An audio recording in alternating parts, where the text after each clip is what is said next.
Hey, what's up, guys, and welcome back to my reading journey. Hope you're all doing great today, and we are beginning a new story, The Things Party. So let's begin. Being acquainted with the newspaper reporter who had a couple of pre-prep passes, I get to see the performance a few nights ago at one of the popular Wonderwall houses. One of the numbers was a violin solo. Violin. Actually, I know what it is. Violin solo by a striking looking man, not much past 40, but with very gray, thick hair. Not being afflicted, afflicted with a taste of music, I let the system of noises drift past my ears while I regarded the man. Regarded. Regarded. There was a story about that chap a month or two ago. Chap. Said the reporter. They gave me the assignment. It was to run a column and was to be on the extremely light and joking order. The old man seems to like the funny touch I give to local happenings. Oh yes, I'm working on a farce comedy now. Well, I went down to the house and got all the details, but I certainly fell down on that job. I went back and turned in a coming right up of an East Side funeral instead. Why? Oh, I couldn't seem to get hold of it with my funny hooks somehow. Maybe you could make a one-act tragedy out of it for a curtain raiser. I'll give you the details. After the performance, my friend, the reporter, recited to me recited to me the facts over the War Wurzburger. I see no reason, say I, when he had concluded, why that shouldn't make a rattling, good, funny story. Those three people couldn't have acted in a more absurd and preposterous manner. Preposterous manner. If they had been real actors in a real theater. I'm really afraid that all the stage is a world. Anyhow, all the players, merely men and women. The things they play is the way I quote Mr. Shakespeare. Try it, said the reporter. I will, said I. And I did, to show him how he could have made a humorous column of it for his paper. There stands a house near Abin, Abingdon Square. Abingdon Square. On the ground floor, there has been for 25 years a little store where toys and notions and stationery are sold. Stationery. One night, 20 years ago, there was a wedding in the rooms above the store. The widow Mayo owned the house and store. Her daughter Helen was married to Frank Barry. John Delaney was best man. Helen was 18, and her picture had been printed in a morning paper next to the headlines of the wholesale family murderness story from Beauty Mount. But after your eye and intelligence had rejected the connection, you size your magnifying glass and reeled beneath the portrait her description as one of a series of prominent beauties and belles of the Lower West Side. Frank Barry and John D- Delaney. Frank, Barry, and John Delaney were prominent young bucks, bucks,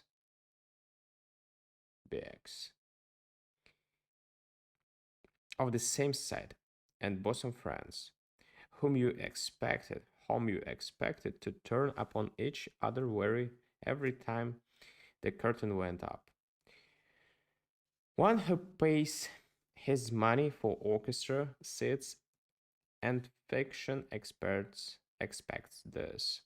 This is the first funny idea that has turned up in the story yet. Both had made a great race for for Helen's hand. When Frank won, John shook his hand and congratulated him. Honestly, he did. After the ceremony, Helen ran upstairs to put on her hat. She was getting married in a traveling dress. She and Frank were going to Old Point Comfort for a week.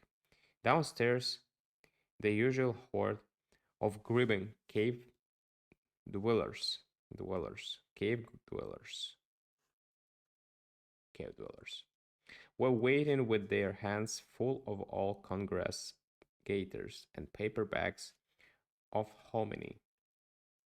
Then there was a rattle of the fire escape, and into her room jumps the man and infatuated John Delaney. Infatuated, right? Remember the word. With a damp curl dropping upon his forehead and made violent and re- reprehensible, laughter has lost one, entreating her, entreating, entreating her to flee or fly with him to the Riviera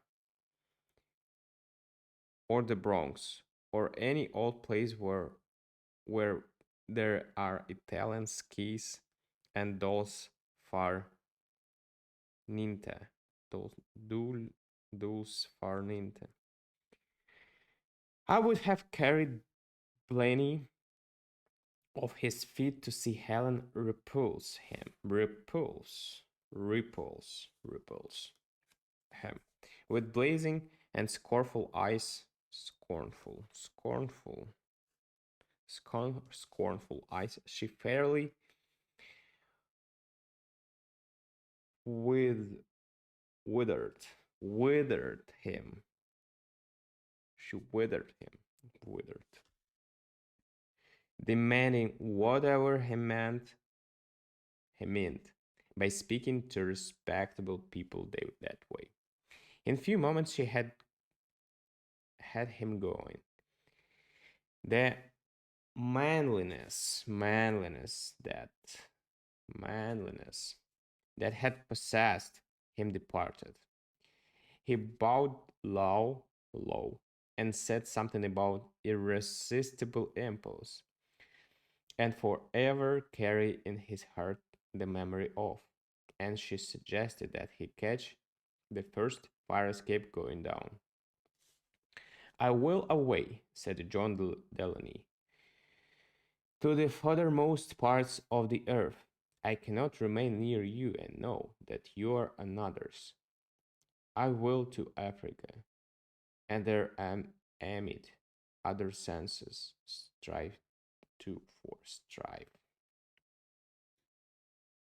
Forgot the meaning, sorry. Strive.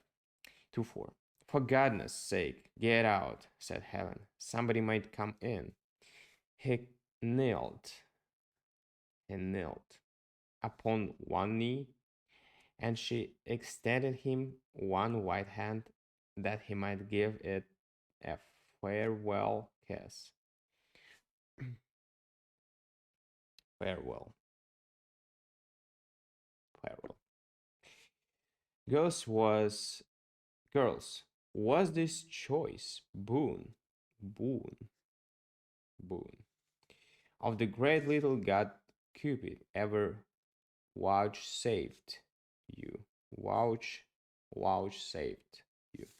To have the fellow you want hard and fast, and have the one you don't want come with a damp curl on his forehead, and kneel, you, you and Babel of Africa, Babel of Africa, and love which, in spite of everything, shall forever bloom, and amaranth, amaranth, amaranth, amaranth, and this heart, to know your power and feel the sweet security of your own happy state, to send the unlucky one, broken hearted, to foreign climes, claims, while you congratulate yourself as he pressed his last kiss upon your knuckles, that your nails are well manicured. Say, girls, it's voluptuous, voluptuous. Don't ever let it get by you. And then, of course, how did you guess it?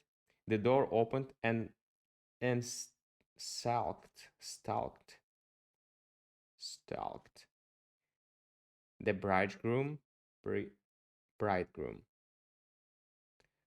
jealous of slow, tiring bonnet strings. The farewell kiss was imprinted upon Helen's hand, and out of the window and down the fire escape sp- sprung, sprung John Delaney, Africa bound. A little slow music, if you please, faint violin, just brief, and the clarinet and in touch of this cello. Imagine this scene. Frank, white hot, with the cry of a man wounded to death bursting from him. Bursting. Helen, rushing and clinging to him, trying to explain. He catches her wrists and tears them from his shoulders. Once, twice, thrice. He sways her this way and that.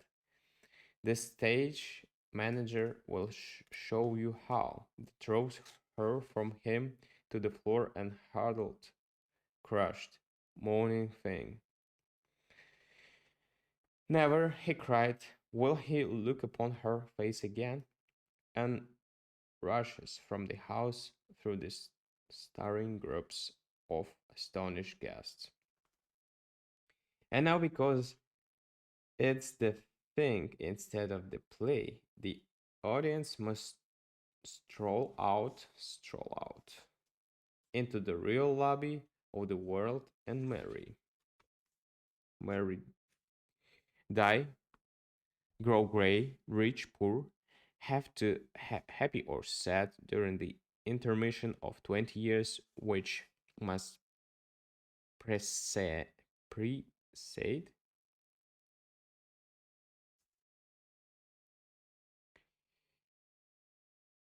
precede, precede the rising of the curtain again.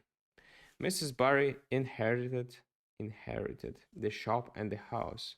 The 38 she could have bested many an 18-year-old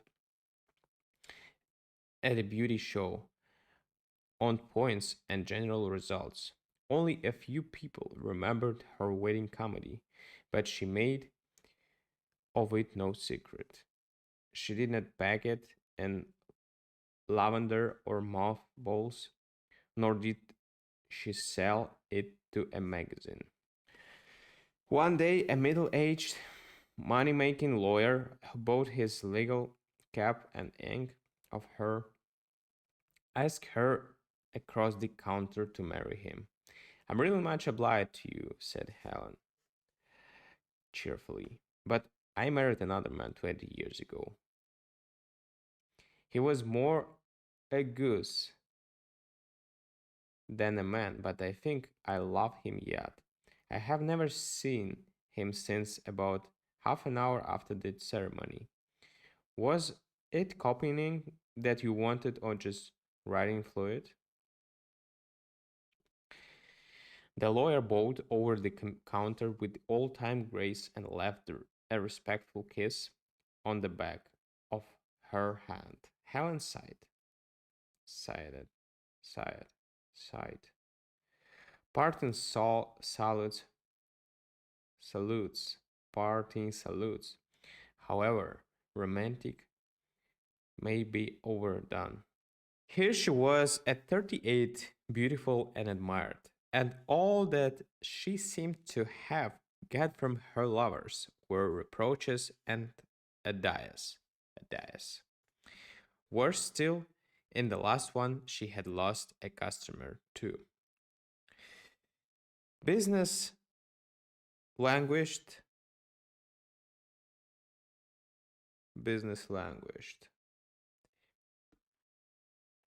And she hung out a room to let cart. Two large rooms on the third floor were prepared for desirable tenants. Rumors came and went regretfully, for the house of Mrs. Barry was the ad- abode, abode, abode, abode of neatness, a body of neatness, comfort and taste. One day came Ramonti, the violinist, and engaged the front room above. The discord and clatter uptown offended his nice ear, so a friend had sent him to this oasis in the desert of noise. Ramonti, with his still youthful face, his dark eyebrows, his short pointed foreign brown beard, his distinguished head of gray hair, and his artist temperament, revealed, revealed in his light, gay, and sympathetic manner, was a welcome tenant in the old house near Abington Square. Helen lived in the floor above the store. The architecture of it was singular and quiet. Quiet. The hall was large and almost square. Up one side of it, and then across the end of the ascendant, ascended, ascended, an upper stairway to the floor above. This hall space she had furnished as a suit wrote her business letters, and there she sat of evenings by a warm fire and a bright red light and sewed or read, sewed, sewed or read. Ramonti found the atmosphere so agreeable that he spent much time there, describing to Mrs. Barry the wonders of Paris, where he had studied with the practically notorious and noisy fiddler. Alright, guys, thank you for listening to me today and see you tomorrow on the next part. Tomorrow will be the last part.